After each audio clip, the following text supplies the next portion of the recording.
Ya Allah Bapa kami yang bertata dalam kerajaan surga, kami anak-anakmu, anak-anak yang diberikan anugerah untuk melayani dan memimpin PMK-PMK di seluruh Indonesia. Kami datang kepadamu dengan kelemahan kami, meminta Kau hadir di tempat ini. Kiranya Tuhan saja yang boleh memimpin ibadah ini dari awal hingga akhirnya. Hadirlah Tuhan di ibadah ini, karena kami siap menyembah, memuja, mendengar firman, dan pergi untuk dalam Kristus Yesus kami telah berdoa dan mengucap syukur. Amin. Ya Yahweh Tuhan kami, betapa mulianya namamu di seluruh bumi. Keagunganmu yang mengatasi langit dinyatakan. Allah, sosok pribadi yang agung dan tidak tergantikan. Karena di dalam Dia telah diciptakan segala sesuatu, yang di sorga dan yang di bumi, yang kelihatan dan yang tidak kelihatan, baik singgasana maupun kerajaan, baik pemerintah maupun penguasa. Segala sesuatu diciptakan oleh Dia dan untuk Dia. Oleh karena itu, sudah selayaknya Allah menjadi pusat dalam segala sesuatu dalam hidup kita. Mari siapkan diri kita, kita menyembah Allah kita, kita pujikan God and God alone.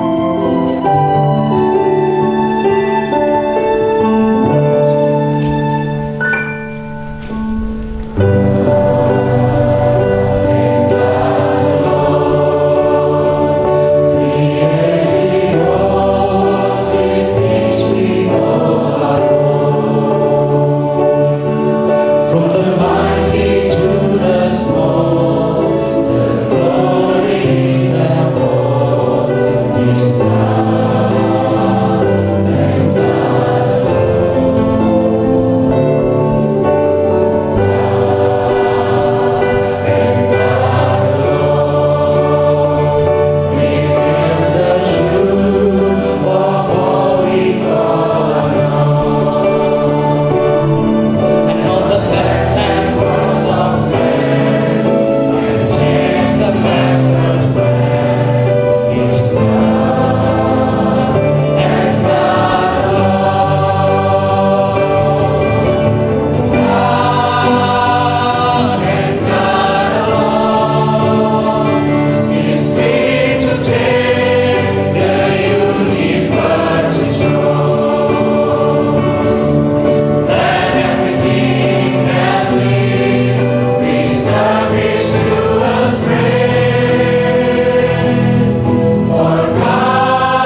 dari tidak tahu menjadi tahu, dari tidak mengerti menjadi mengerti, dari bodoh menjadi pengalaman.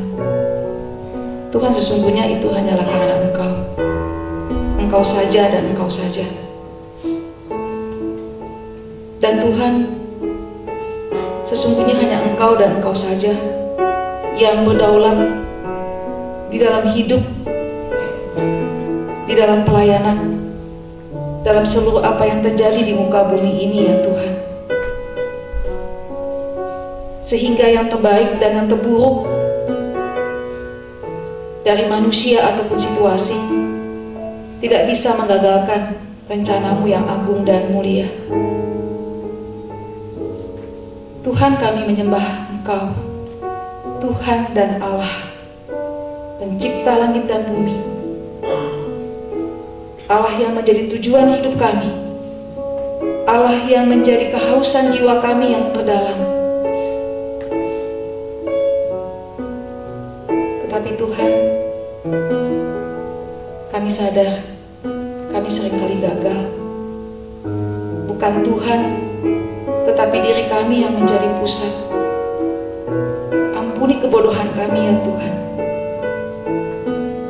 Kami seringkali khawatir dan takut. Kami gelisah dan tidak berdaya. Dan sebetulnya Tuhan, itu terjadi karena kami mengandalkan diri kami sendiri. Kami pikir situasi ada di tangan kami. Kami pikir ya Tuhan, kamilah yang bertanggung jawab atas segala sesuatu. Terlebih ketika kami jadi pemimpin, kami jadi pengurus, kami yang merencanakan, yang mengatur segala sesuatu. Ampuni kami Tuhan. Ajar kami untuk berserah, berharap kepada Tuhan saja. Ajak kami untuk percaya bahwa Engkau adalah Allah yang sanggup melakukan melebihi apa yang kami pikirkan dan doakan. Engkau adalah Gembala Agung. Engkau Tuhan kami. Padamulah ada inisiatif, padamulah ada pekerjaan dan kuasa. Kami hanyalah alat-alat yang Engkau pakai. Rendahkan kami Tuhan, sucikan kami, kuduskan kami. Dalam nama Yesus kami berdoa. Amin. Ya, Allah kita adalah Allah yang luar biasa. Dialah Tuhan yang merancangkan segala sesuatu dengan begitu rapi dan indah. Tidak hanya berhenti pada momen penciptaan. Di dalam rencana yang ajaib, Dia merancangkan sesuatu yang lebih indah, yaitu keberadaan umat. Sebagaimana tertulis dalam firman Tuhan, tadi kamulah bangsa yang terpilih, imam yang raja, bangsa yang kudus, umat kepunyaan Allah sendiri, supaya kamu memberitakan perbuatan-perbuatan yang besar dari Dia yang telah memanggil kamu keluar dari kegelapan kepada terangnya yang ajaib.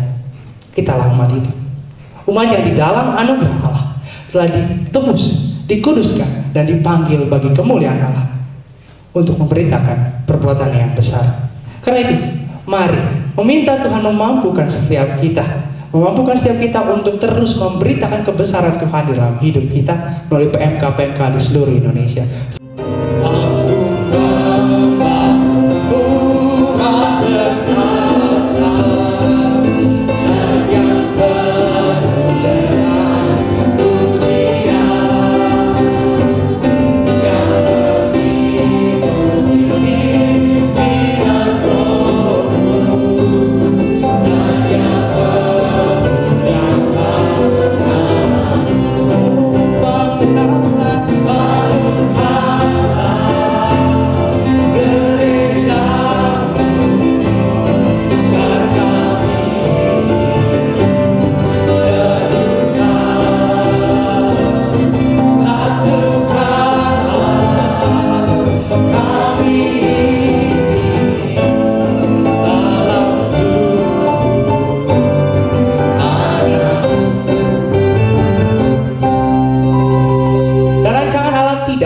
Pada keberadaan umat di dalam hikmat kalau memimpin seorang pemimpin, kalau memilih seorang pemimpin atau sekelompok pemimpin untuk membimbing dan memimpin umatnya, mengutamakan Tuhan dalam hidupnya. Untuk itulah kita semua ada di sini. Kitalah orang-orang pilihan Tuhan yang dianugerahkan kesempatan untuk memimpin PMK. Sebentar lagi kita akan belajar dari 3 orang hakim pertama. 3 orang hakim yang mendapatkan visi yang serupa, yaitu visi untuk memimpin bangsa Israel. Oleh karena itu, mari persiapkan hati dan telinga kita. Mari memohon kepada Tuhan mengajar setiap kita dan memberikan visi yang sesuai dengan panggilannya. Fill my eyes, oh my God, with the vision of the cross. Fill my eyes, oh my God, with the vision of the cross. Fill my heart with love of Jesus the Nazarene. Fill my mouth with thy praise. Let me sing to endless days. Take my will, let my life be holy now. Ini bersama dengan setengah suara. Ya Tuhan, penglihatan kami begitu terbatas pada hal-hal yang kelihatan, dan itu mempengaruhi cara berpikir kami. Mengapa kami seringkali mengabaikan kehadiran Tuhan, padahal Tuhan tidak pernah menjauh dari kami. Tapi kami justru berlari kepada kolam yang bocor, kata Nabi. Kepada apa yang kami anggap dapat menolong kami untuk berkiprah sebaik-baiknya. Dan itulah ironi yang seringkali terjadi dalam perjalanan hidup kami. Sumber hidup ada di dekat kami, siap menolong kami, tapi kami mengabaikannya. Tolonglah kami ya Tuhan, melalui tuntunan firman-Mu, penglihatan kami diperluas, diperdalam, dipertajam, sehingga kami oleh karya Roh-Mu dapat melihat yang tak terlihat. Bersabdalah ya Bapa, kami sujud dan tunduk kepadamu. Di dalam nama Yesus Tuhan kami berdoa. Amin.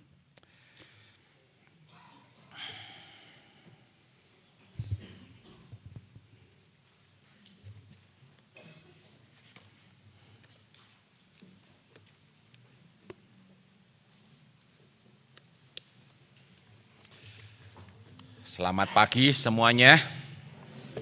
Masih semangat? Masih. Hakim-Hakim pasal 3 ayat 7 sampai 31. Judul eksposisi hari ini adalah ironi belati Brutus. Hakim-Hakim 3 ayat 7 sampai 31.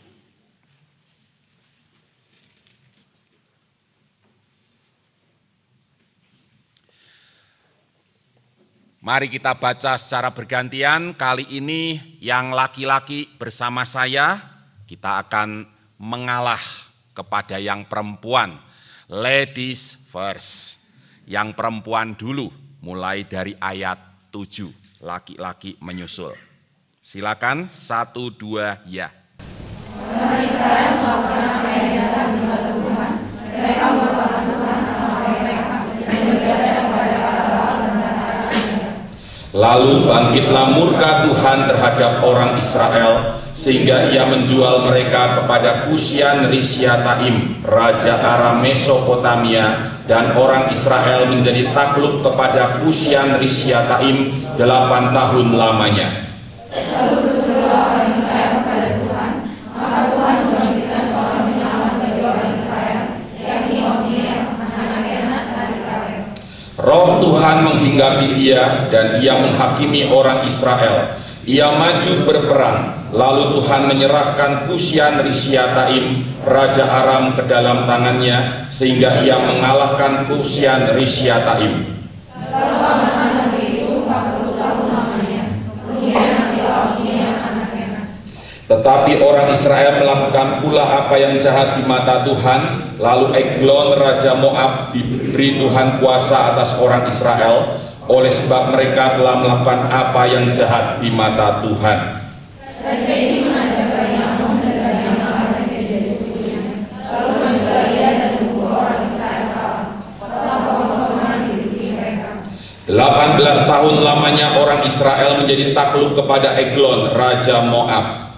Lalu orang Israel berseru pada Tuhan, maka Tuhan membangkitkan bagi mereka seorang penyelamat, yakni Ehud, anak Gerah, orang Yemeni, seorang yang digarap, dengan perantaraannya orang Israel tidak semakin dekat kepada Eglon Raja Moab.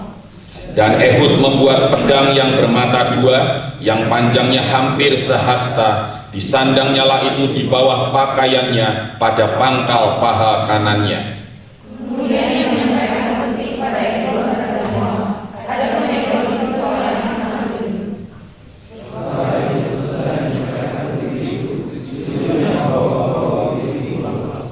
Tetapi ia sendiri berhenti pada batu-batu berpahat yang dilegak-legak dan kembali menghadap raja. Berkatalah ia, ada pesan rahasia yang kubawa untuk tuanku ya raja. Kata Eglon, diamlah dahulu, maka semua orang yang berdiri di depannya ikut keluar. Lalu Ehud masuk mendapatkan dia, sedang ia duduk sendirian di kamar atas di rumah peranginannya. Berkatalah Ehud, ada firman Allah yang kubawa untuk tuanku. Lalu bangunlah ia berdiri dari tempat duduknya. Kemudian Ehud mengulurkan tangan kirinya, diurusnya pedang itu dari pangkal paha kanannya, dan ditikamnya untuk raja. Sehingga bulunya beserta mata pedang itu masuk, lemak menutupi mata pedang itu, sebab pedang itu tidak dicabutnya dari perut raja. Lalu keluarlah ia melalui pintu belakang. Demikianlah Ehud sampai ke Serambi, itu kamar atas itu ditutup dari bunyinya setelah ia keluar. Baru saja ia keluar, datanglah hamba-hamba raja melihat, tetapi pintu kamar atas itu terkunci. Lalu berkatalah mereka, tentulah ia membuang air di kamar rumah peranginan itu. Lalu mereka menunggu sampai menjadi bingung, tetapi raja tidak membuka pintu kamar atas itu. Kemudian mereka mengambil kunci, membuka pintu, maka Tuhan mereka mati terbelah di lantai. Sedang mereka berlambat-lambat, Ehud meloloskan diri. Ia lewat dari batu-batu berpahat dan meloloskan diri ke arah Seira. Setelah ia sampai ke sana, dipilihlah sang kapal di pegunungan Efraim. Lalu turunlah orang Israel bersama-sama dengan dia dari pegunungan itu, dan dia sendiri di depan. Berkatalah ia kepada mereka, ikutlah aku, sebab Tuhan telah menyerahkan musuhmu, orang-orang Moab itu, ke dalam tanganmu. Maka turunlah mereka mengikuti dia, lalu mereka merebut tempat penyeberangan sungai Yordan ke Moab, dan tidak seorang pun dibiarkan mereka menyeberang. Pada waktu itu mereka menewaskan kira-kira 10.000 orang dari Moab, semuanya orang yang tegar dan tangkas, seorang pun tidak ada yang lolos. Demikianlah pada hari itu Moab ditundukkan oleh Israel, maka amanlah tanah itu 80 tahun lamanya. Sesudah demikian berbangkitlah Samgar di Kanaan. Ia menewaskan orang Filistin dengan tongkat penghalau lembu, 600 orang banyaknya. Demikianlah ia juga menyelamatkan orang Israel. Baik, masih ingat siklus ironi berunsur 4? Kemarin kita sudah melihatnya, mulai dari durhaka umat, hukuman Tuhan, rintihan umat, pertolongan Tuhan, kembali ke durhaka umat, dan seterusnya. Siklus itu menjadi pola tuturan dari kisah demi kisah yang terangkai dalam kitab Hakim-Hakim. Dalam kisah Otniel, keempat unsur siklus itu tampil paling lengkap. Nanti kalau kalian membaca kisah-kisah berikutnya, tidak selengkap kisah Otniel dalam hal keempat unsur siklus itu. Unsur pertama kita lihat durhaka umat di ayat 7. Orang Israel atau anak Israel, Ben Yisrael, anak yang disayang Tuhan, melakukan apa yang jahat di mata Tuhan. Mereka melupakan Tuhan Allah mereka dan beribadah kepada para Baal dan para Asyera. Unsur kedua, hukuman Tuhan di ayat 8. Durhaka umat membuat Tuhan sangat terluka dan sangat marah, sehingga ia menjual mereka kepada Kusyan Rishyataim. Konon artinya kira-kira Kusyan yang sangat keji.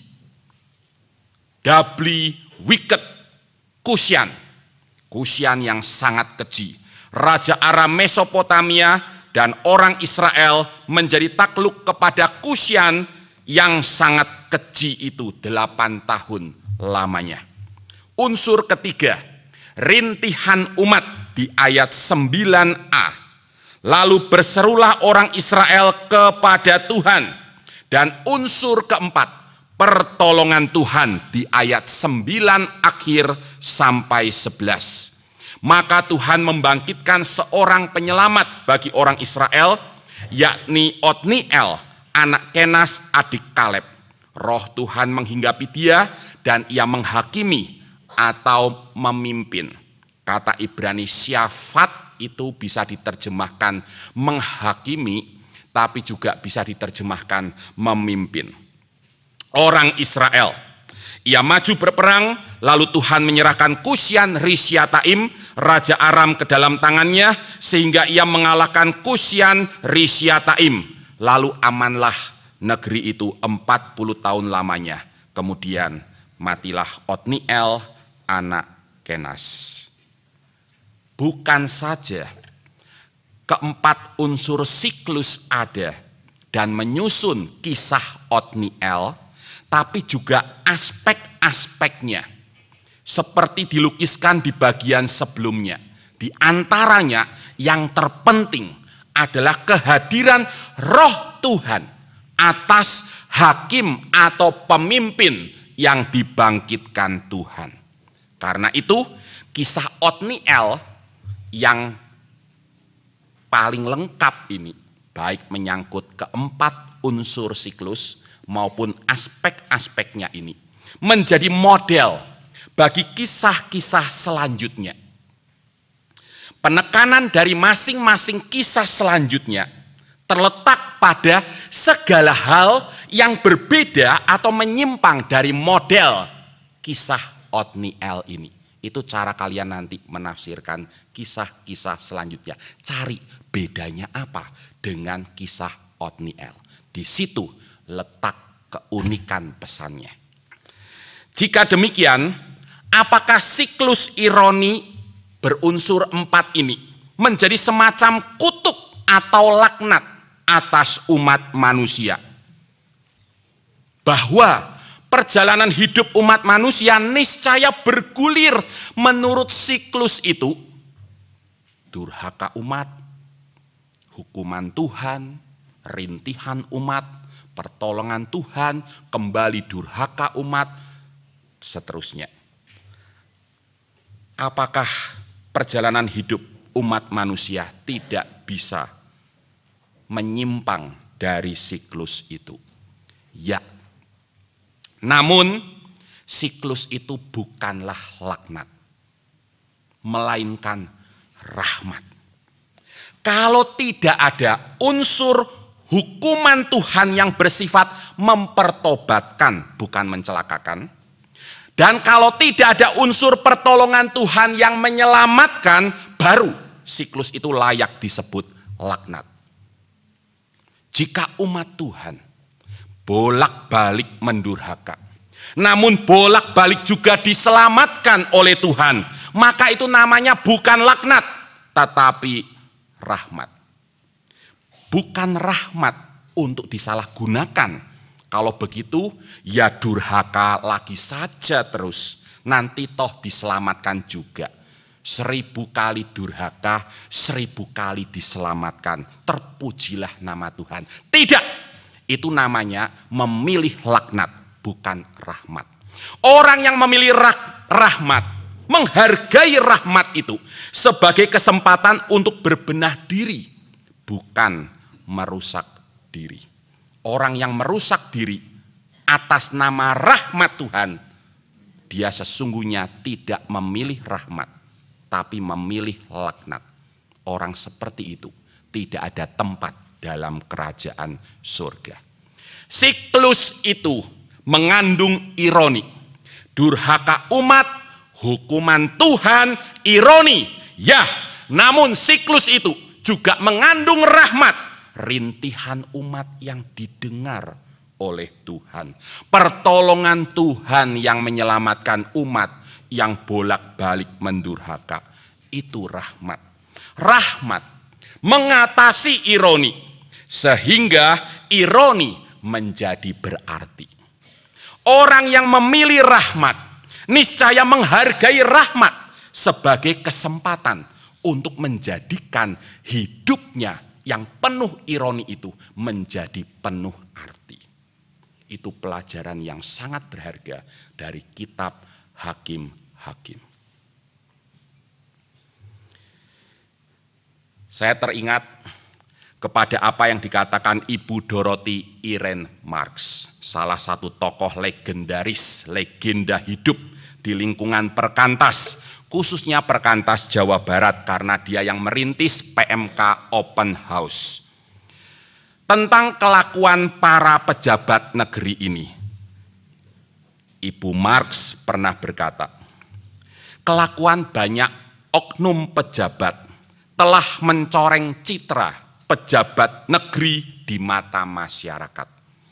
Yang namanya pejabat sekarang ini identik dengan 5 eng. Kalian yang pernah menikmati pelayanan Ibu Dorothy, ingat tidak, Ibu Dorothy itu terkenal dengan singkatan-singkatannya. Ya. Sehingga pengajarannya mudah, bukan saja dimengerti, tapi diingat. 5 eng katanya. Yaitu eng yang pertama, ngaret. Datang ke kantor terlambat. Setelah itu ngoran. Bukannya kerja malah baca koran. Sambil ngopi. Juga ngerokok. Akhirnya setelah selesai semuanya ngorok. 5 eng. Nah, mereka orang-orang seperti ini adalah contoh orang yang memilih laknat bukan rahmat.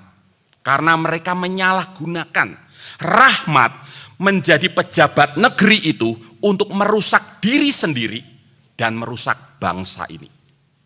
Jauhi 5 eng tadi. Bukan berarti nggak boleh ngorok ya.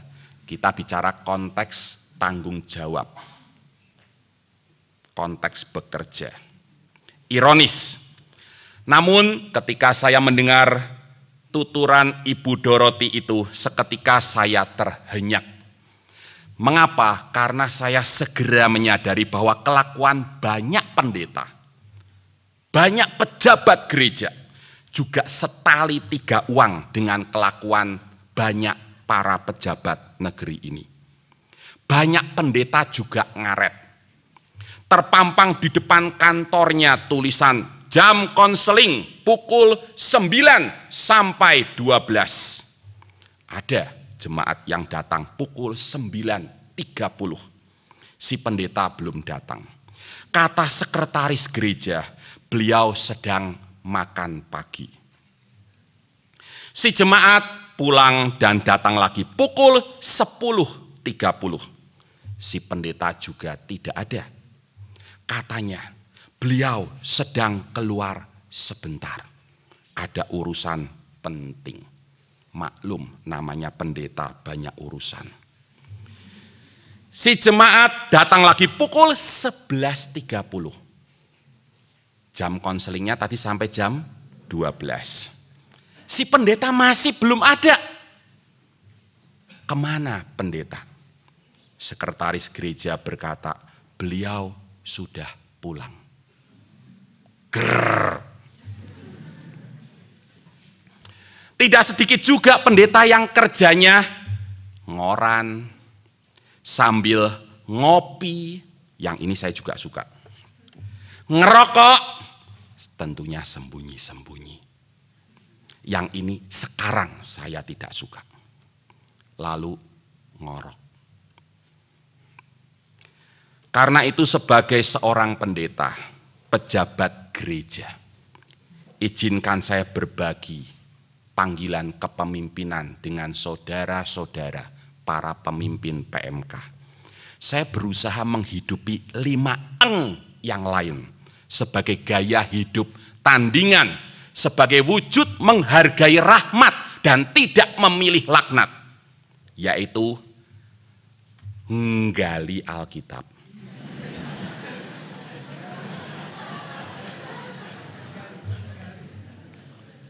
Ngunjungin dan ngedoain jemaat. Juga sebagai selingan demi relaksasi kita juga perlu kegiatan bersifat sabat. Ngontel sepeda. Dan ngopi. Enaknya sih kopi tubruk, lebih pekat aromanya.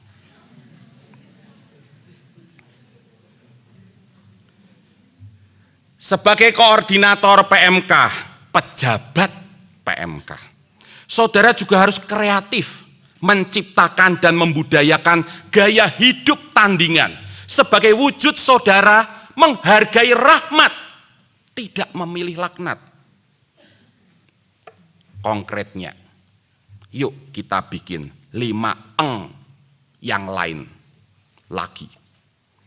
Kita tidak bisa mengerjakan semua hal. Tadi Kak Lina sudah menyampaikan doa yang sangat indah. Itu ditulis enggak doanya? Bagus ya doanya ya.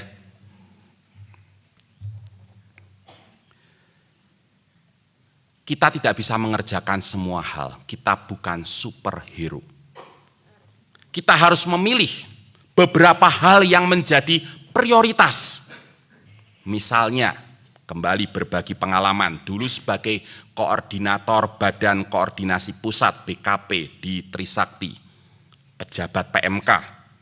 5 eng saya adalah ngatb. Tahu ya, mimpin KTB. Itu tetap menjadi pelayanan utama. Jangan sampai sekarang sudah jadi koordinator, tidak punya waktu lagi untuk ngatb. Kalian kehilangan kesempatan yang paling berharga.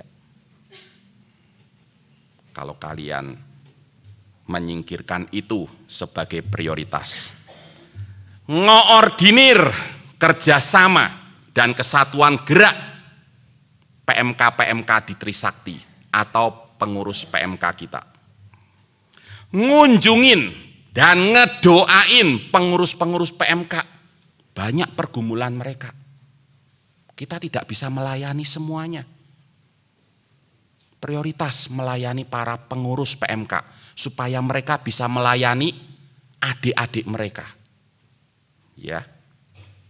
Dan sebagai selingan sesekali nguliner bareng rekan-rekan sepelayanan. Cukup 5 itu kalau saya, ya. Karena di luar itu saya masih punya beberapa eng yang lain yang tidak kalah penting, di antaranya tentu saja kuliah dan ngapel. Ngapel itu artinya membangun cinta. Bukan sekadar jatuh cinta ya. Bangun cinta dengan pacar saya. Pokoknya kita harus menghargai rahmat Tuhan sebagai kesempatan untuk berbenah diri dan menjadikan hidup kita yang penuh ironi ini menjadi berarti. Kembali kepada kisah Otniel. Penekanan kisah Otniel sendiri terletak di antaranya pada keterangan bahwa sosok penyelamat, Ibraninya Moshiach, ya dari kata ini muncul istilah Mesias.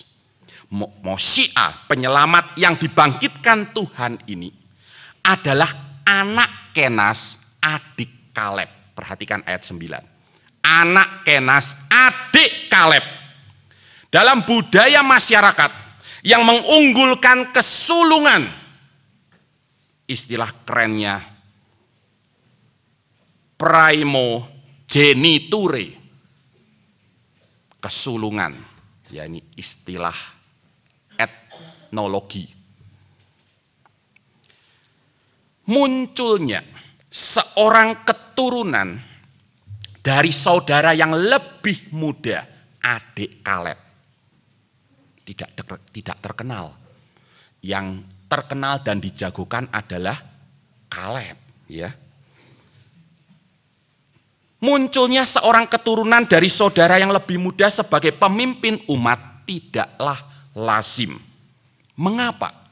Tuhan tidak membangkitkan salah satu dari anak Kaleb yang perkasa itu. Bukankah dengan demikian dalam budaya yang memuja kesulungan itu, sang penyelamat Moshiach, pilihan Tuhan itu tidak perlu susah payah menghadapi rintangan budaya dalam kiprah kepemimpinannya.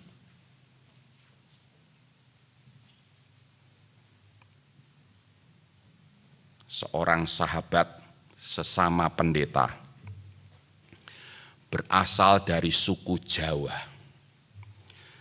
dan dia menceritakan pergumulannya hadir di tengah-tengah jemaat di mana suku Jawa adalah minoritas. Dia merasa dalam berbagai kesempatan dia tidak dihargai selayaknya seorang pendeta. Dan yang lebih menyakitkan, tanpa disengaja dia mendengar celetukan, sayang ya pendeta kita orang Jawa. Wah, kalau seorang pendeta sudah mendengar kalimat seperti itu kendati tidak disengaja, rasanya itu jungkir balik dunia ini. Kenapa Tuhan tidak memilih saja salah satu dari anaknya Kaleb, saudara tertua itu, sehingga sang pemimpin tidak harus susah payah menghadapi rintangan budaya dalam kiprah kepemimpinannya?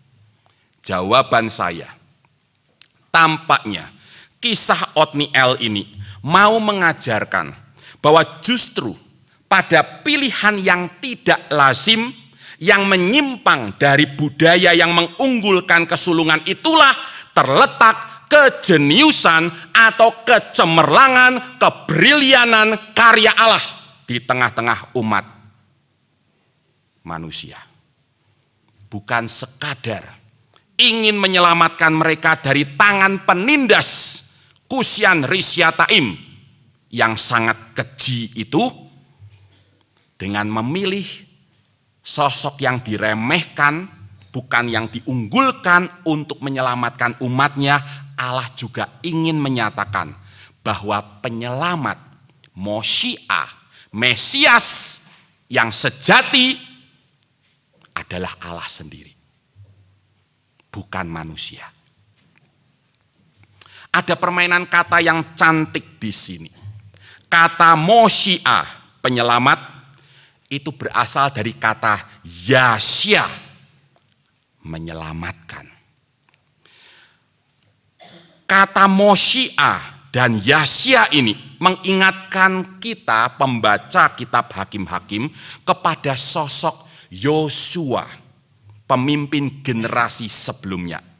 Ibraninya Yehoshua, paduan dari dua kata, Yahweh atau Yehova dan Yasya, menyelamatkan. Yosua berarti Tuhan yang menyelamatkan. Moshiach, penyelamat.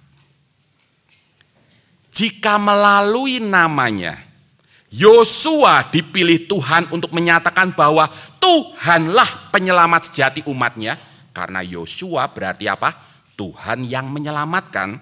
Maka Otniel dipilih untuk menyatakan hal yang sama. Tuhanlah penyelamat sejati melalui ketidakunggulannya sebagai keturunan dari saudara yang lebih muda. Dia dipilih menjadi Moshiach, penyelamat. Saudaraku, jauh di kemudian hari, kedua cara yang jenius untuk menyatakan kemosyian atau kemesiasan Allah ini, bahwa Tuhanlah penyelamat sejati umatnya, berpadu pada diri seorang anak, dalam kandungan seorang perawan sederhana bernama Maria. Oleh petunjuk Allah melalui malaikatnya, anak itu dinamakan Yesus, Ibraninya Yehoshua, Tuhan yang menyelamatkan. Melalui namanya dan melalui ketidakunggulannya, karena dia sekadar anak tukang kayu, wong cilik, sosok yang diremehkan, Tuhan menyatakan bahwa dialah penyelamat sejati umatnya. Tuhanlah penyelamat sejati umatnya. Nama Yehoshua dan pilihan Allah yang tidak lazim terhadap sosok yang diremehkan bertemu dalam diri Yesus, Sang Mesias. Saudara sekalian, karena Tuhanlah penyelamat sejati umatnya, kita di satu sisi tidak boleh memegahkan diri kita sendiri kapanpun. Segala kekuatan dan kecakapan kita berasal dari Roh Tuhan. Ingat Otniel, keturunan dari adik Kaleb. Kalau dia bisa menyelamatkan bangsanya itu karena Roh Tuhan turun atasnya. Di sisi lain, kita pun tidak boleh meremehkan diri kita sendiri. Sombong itu salah, minder juga salah. Kita tidak boleh meremehkan diri kita sendiri. Begini-begini saya dipilih Tuhan. Rohnya niscaya menyertai dan memampukan saya. Yang sombong dan yang minder harus bertobat, datang kepada Tuhan, dan menjadi insan yang bersandar pada Tuhan. Itu pelajaran dari kisah Otniel. Kita maju ke kisah selanjutnya. Kisah Ehud, tokoh penyelamat kedua. Seperti halnya Otniel, Ehud bukanlah pilihan yang lazim dari pihak Allah untuk menjadi Moshiach, penyelamat umatnya. Jika Otniel diremehkan karena dia keturunan dari saudara yang lebih muda, bukan saudara sulung, maka Ehud diremehkan karena kendati dia seorang Benyamin, dia adalah seorang yang kidal. Ayat 15. Konon Benyamin dari kata Ibrani Ben Hamini berarti putra tangan kanan, son of the right hand. Nama itu Benyamin mencerminkan pandangan umum atau budaya kala itu bahwa tangan kanan melambangkan kekuatan. Oh, dia itu tangan kananku, artinya dia itu wakilku, andalanku. Ya, tidak ada dia tangan kiriku. Ya, tidak ada. Tuhan membebaskan Israel dengan tangan kanannya. Tangan kanan Allah teracung. Ya. Tangan kanan adalah lambang kekuatan. Nah, dalam budaya yang mengunggulkan tangan kanan, pilihan Tuhan atas Ehud yang kidal tidaklah lazim. Seperti halnya Otniel, melalui Ehud yang diremehkan secara sosio-budaya ini, karena kekidalannya, Tuhan ingin menyatakan bahwa dialah penyelamat sejati umatnya. Kembali teologi itu ditegaskan. Namun sayangnya, cara yang dipilih Ehud untuk menyelamatkan bangsanya dari penindasan Eglon Raja Moab tidaklah terpuji. Ceritanya begini, biasa mengirimkan upeti dari Israel kepada Eglon, Ehud beroleh kepercayaan dari sang raja. Ayat 15. Maka ketika ia seorang diri menghadap raja, setelah sebelumnya menyampaikan upeti kepadanya dan mengaku bahwa ia membawa pesan rahasia untuk sang raja pun menyambutnya untuk berbicara 4 mata. Semua diusir, kayak iklan kaos kemarin itu ya. Semua diusir, ya, kecuali beberapa orang. Ini semua disuruh keluar kecuali Ehud. Ayat 19. Padahal yang dibawa Ehud adalah senjata tersembunyi, bukan pesan rahasia, yaitu pedang bermata 2 sepanjang hampir sehasta, kira-kira 45 cm, di pangkal paha kanannya. Ayat 16, mungkin gara-gara itu dia lolos dari pemeriksaan. Biasa yang diperiksa pangkal paha kiri. Demi meraih jarak terdekat dengan sang raja. Jadi ingat film Hero, Jet Li, ya, harus mencapai jarak terdekat supaya bisa membunuh sang raja. Nah, demi meraih jarak terdekat dengan sang raja, Ehud mengaku bahwa yang dibawanya bukan sembarang pesan rahasia, tapi firman Allah. Kontan Eglon bangun dan menghampirinya. Ayat 20. LAI menerjemahkan kurang tepat, tertulis di sana, bangunlah ia berdiri dari tempat duduknya. Lebih tepatnya, bangunlah ia dan keluar dari tempat duduknya, menghampiri Ehud. Selanjutnya bisa diduga, Ehud mengulurkan tangan kirinya, dihunusnya pedang itu dari pangkal paha kanannya dan ditikamkannya ke perut raja, sehingga hulunya beserta mata pedang itu masuk, bahasa Jawanya belesek, ya. Tewaslah sang raja yang super keji itu secara memalukan. Bukan gugur di medan laga, tapi seperti tokoh Julius Kaisar. Eglon dihabisi oleh belati Brutus, orang kepercayaannya sendiri, keponakan kesayangannya. Demikian juga Ehud.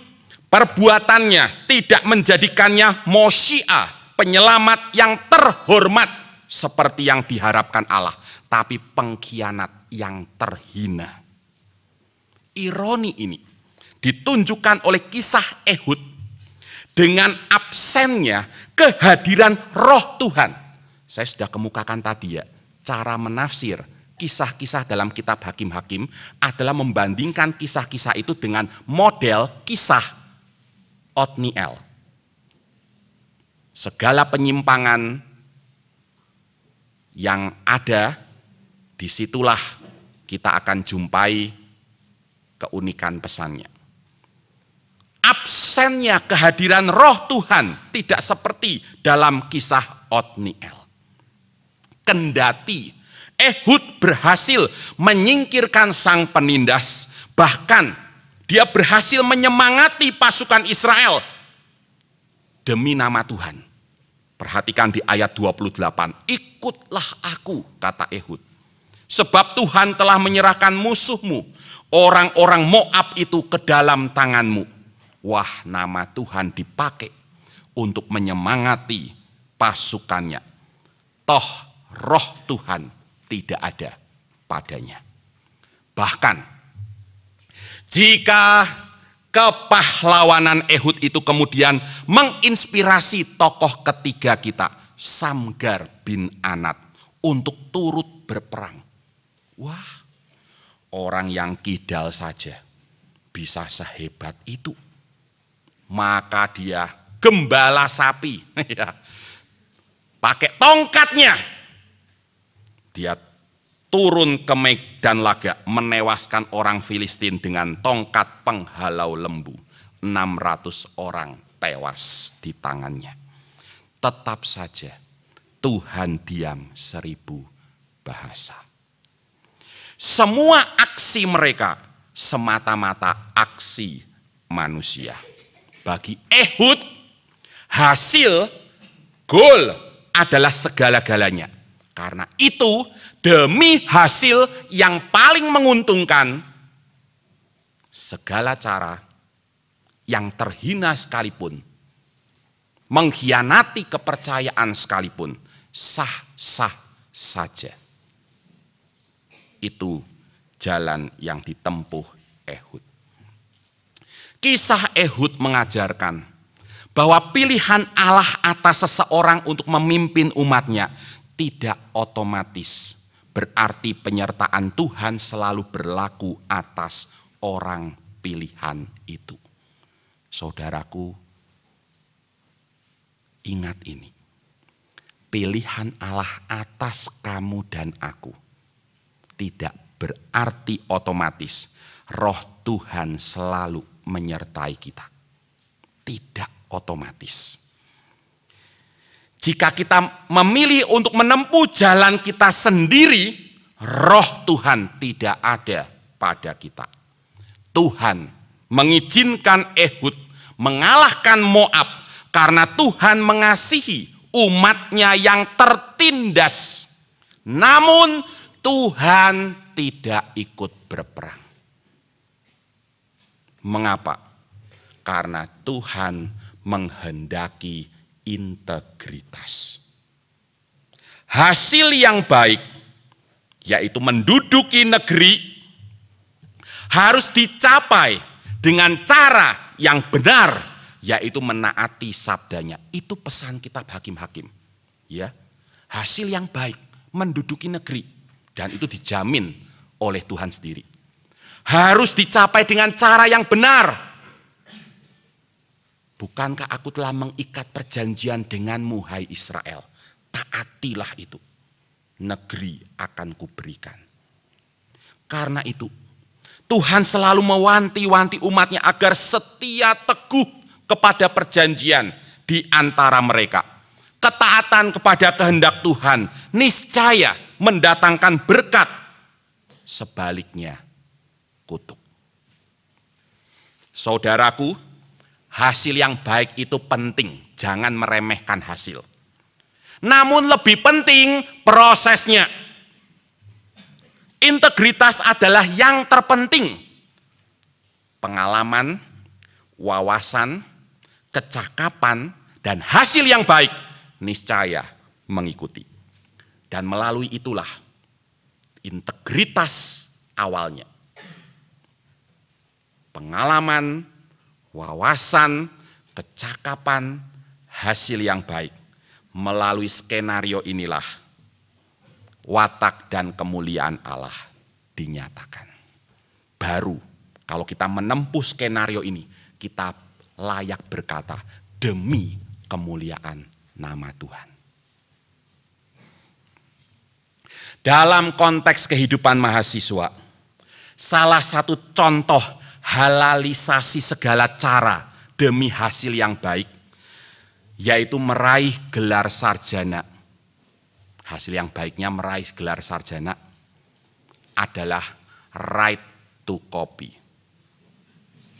Ini plesetan dari melanggar copyright. Jadi sekarang yang populer di Indonesia bukan copyright, right to copy. Hak mengkopi, bukan mengopi loh ya. Kalau mengopi saya suka. Hak mengkopi. Sampai hari ini Indonesia tergolong ranking teratas dalam kejahatan membajak hasil karya, terutama program-program komputer dan buku-buku. Saya tidak tahu ini komputer yang dipakai panitia ini suci semua atau tidak ini.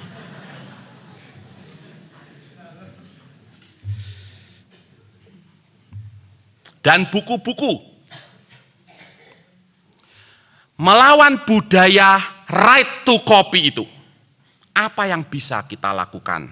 Setidaknya adalah tidak ikut-ikutan membajak atau membeli barang bajakan. Sebaliknya membeli produk asli. Wah, tapi program komputer itu mahal. Patungan.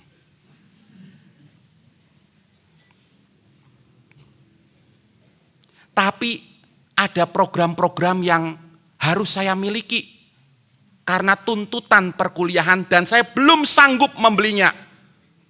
Bolehlah sekarang mengkopi, tapi janji di hati nanti direalisasi. Sambil menabung, akhirnya beli. Itu diajarkan oleh Bapak Sakyus Indrawan kepada saya. Pak Sakyus gimana? Kami mahasiswa kere-kere. Patungan pun tidak sanggup.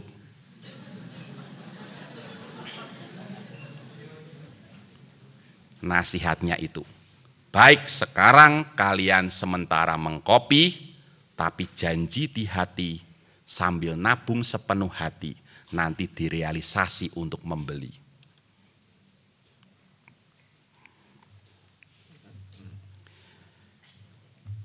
Tidak masalah mereknya tidak terkenal. Enggak harus kalau kita beli itu, harus Levi's, Wrangler, Aero. Tidak harus, yang penting asli. Mereknya pohon kelapa juga tidak apa-apa. Yang penting asli. Dengan berlaku demikian, kita dapat mendorong teman-teman kita untuk memerangi budaya right to copy dan mengharumkan nama bangsa ini, mengharumkan juga nama Tuhan. Kadang-kadang saya merasa frustasi karena perjuangan seperti ini tidak didukung justru oleh orang-orang Kristen di sekeliling saya, bahkan oleh pemimpin-pemimpin gereja yang dengan mudah main kopi. Namun ternyata saudaraku, bersama Tuhan tidak ada perjuangan yang sia-sia. Dan Tuhan ingin saya menyadari hal itu. Semasa melanjutkan studi teologi di Yogyakarta, saya bertemu dengan seorang adik rohani yang juga melanjutkan studi teologi di sana. Saya lupa kapan bertemu dia, yang pasti dalam ajang perkantas seperti ini. Beberapa kali, namanya Frans dari Malang. Sekarang saya dan dia sama-sama mahasiswa, sama-sama belajar. Ketika seorang pengajar menganjurkan kami para mahasiswa mengkopi sebuah buku acuan, buku wajib, ada 2 orang yang tidak mau. Yang pertama saya, karena sudah punya. Yang kedua, adik rohani saya ini, dia mau mencari dan membeli buku yang asli. Ketika saya tanya, kenapa kok dia begitu ngotot? Ia menjawab, "Saya kan belajar dari Bapak." Terkejut saya, tapi bangga juga rasanya. Perjuangan saya ternyata tidak sia-sia. Setidaknya ada satu orang yang turut jejak saya. Tapi sayang, setelah mencari-cari, dia tidak mendapatkan buku acuan tersebut. Karena kasihan kepadanya, saya menganjurkannya mengkopi buku saya saja. Karena kalau mendaftar mengkopi buku yang diprogramkan oleh ketua kelas sudah terlambat. Saya anjurkan dia mengkopi buku saya saja. Dosanya kita tanggung berdua. Ternyata saya telah meremehkan imannya. Imannya ternyata lebih besar ketimbang iman saya. Dia memilih untuk membaca buku acuan yang tersedia di perpustakaan, reserve books, sebelum kuliah, daripada mengkopi buku itu. Malu saya mendengarnya. Malu terhadap diri sendiri. Maaf Kak Erik, saya pilih membaca saja reserve books setiap kali sebelum kuliah ketimbang mengkopi buku itu. Saya pikir, dulu dia yang belajar dari saya. Sekarang giliran saya yang harus belajar dari dia. Ternyata dia lebih militan ketimbang saya. Saya jadi teringat kepada sebuah iklan televisi tentang seorang ibu, seorang olahragawati yang melatih anaknya menjadi pelari cepat, sprinter. Tahu iklan itu? Biskuat. Di awal latihan ada godaan dalam diri si ibu untuk mengalah agar anaknya merasa senang, bisa mengimbangi setidaknya kecepatan lari ibunya. Namun ketika itu sang ibu berkata dalam hati, "Kalau aku mengalah, aku belum menang." Maka ia pun bertekad selalu berlari secepat mungkin setiap kali berlari bersama anaknya. Sampai akhirnya dalam adegan terakhir, sang anak mampu membalap ibunya. Ketika itulah, nah ini yang bikin saya merinding ketika menyaksikan iklan ini. Hati sang ibu berucap, "Di saat anakku berhasil mengalahkanku, disitulah aku menang." Franz, nama mahasiswa yang saya jumpai di bangku kuliah itu, yang pantang melanggar hak cipta, pantang menghalalkan segala cara demi meraih hasil yang baik, adalah juga momentum kemenangan saya. Saya pun ingin melihat Franz lain muncul dari tempat ini. Amin. Saya mohon kita bisa tunduk, sujud sejenak di hadapan Tuhan.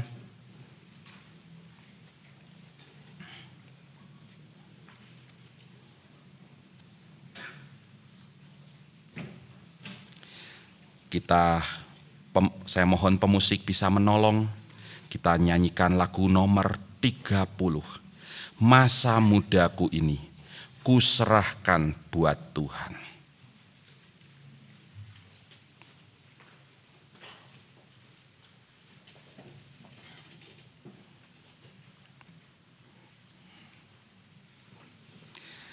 Dengan sikap doa kita nyanyikan lagu ini.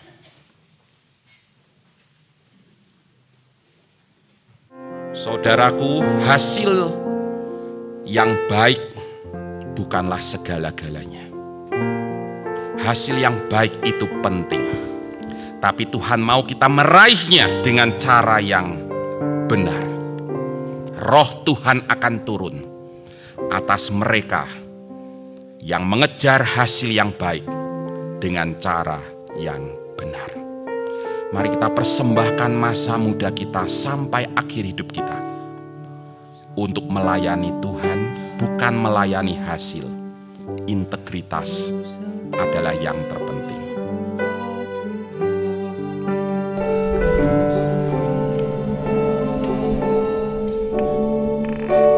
Sampai akhir hidupku, oh Tuhan, hamba lemah, beri kuasa firman-Mu untuk menjadi pekerja-Mu. Masa muda ini kuserahkan Tuhan.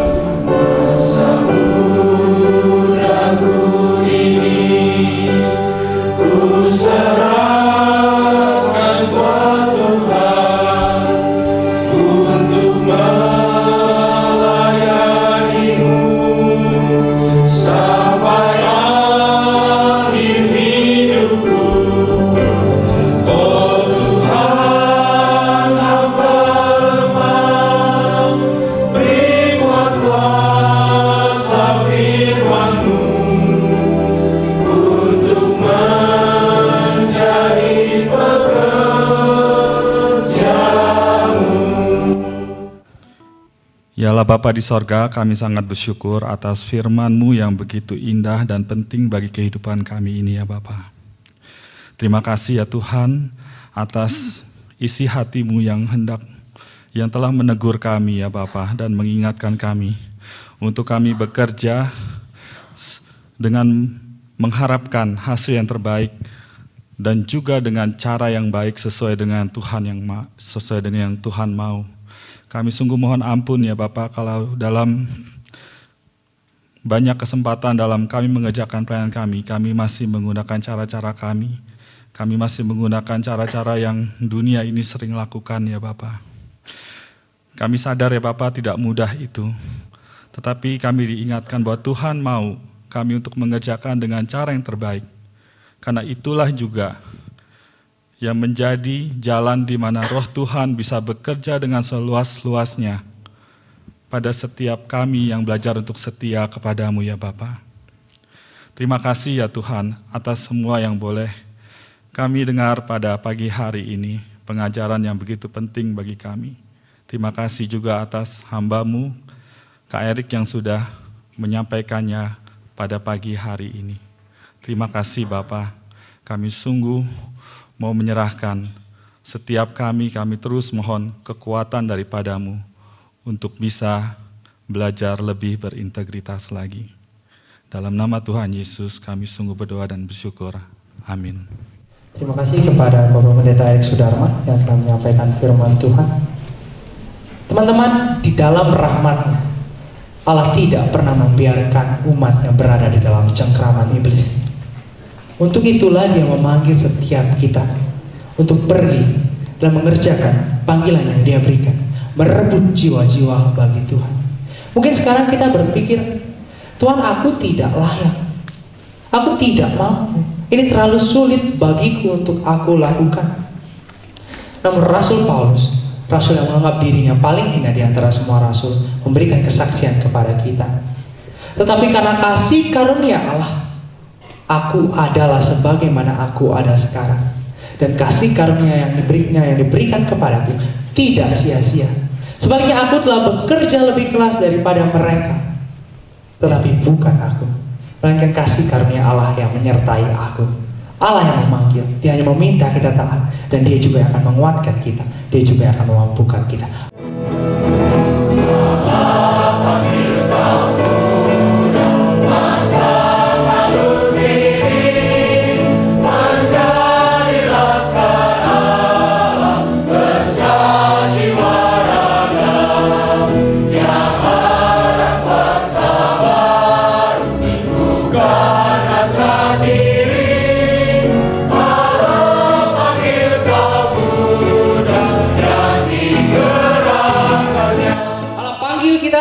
Kaum muda yang digerakkan Oleh karena itu jangan kita takut, jangan berlambat-lambat. Mari menjadi laskar yang gagah berani berperang bagi kemuliaan Allah. Mari nyatakan tekad dan komitmen kita. Kita sama-sama nyanyikan. Satukan kami dan lengkapi kami melayani.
Peperangan kami, kata Rasul, bukanlah melawan darah dan daging, tapi melawan penguasa-penguasa di udara,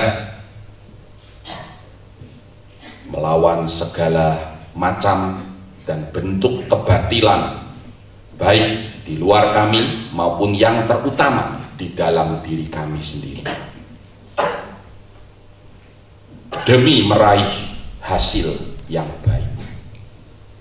Dalam konteks pelayanan mahasiswa, hasil yang baik adalah barisan orang-orang yang bertabiat Kristus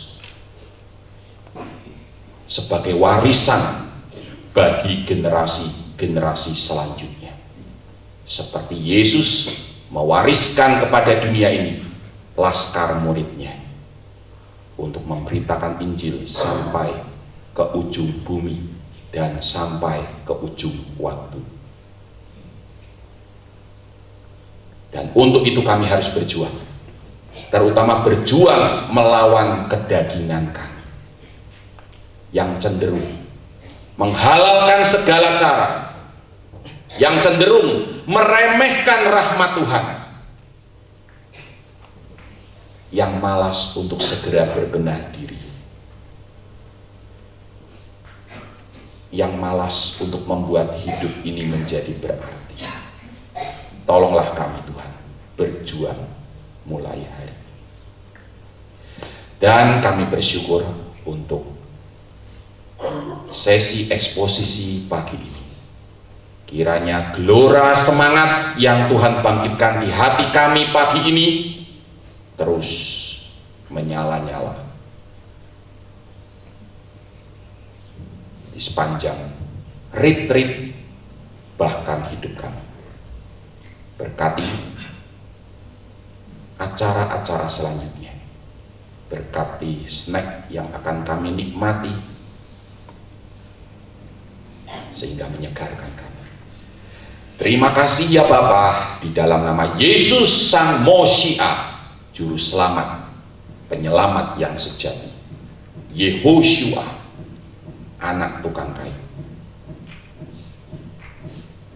penebus kami, Tuhan kami. Kami berdoa.